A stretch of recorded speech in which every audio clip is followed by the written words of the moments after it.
Meaning of Hartford. Hartford. Hartford. Hartford. Hartford.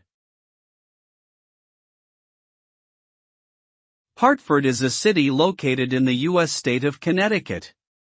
The name Hartford comes from the town of Hertford in England.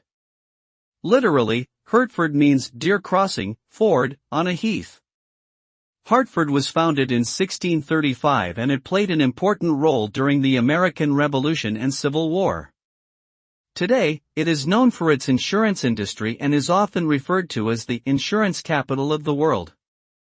Hartford is also home to numerous museums, parks, galleries, and historic landmarks that attract tourists from all over the world.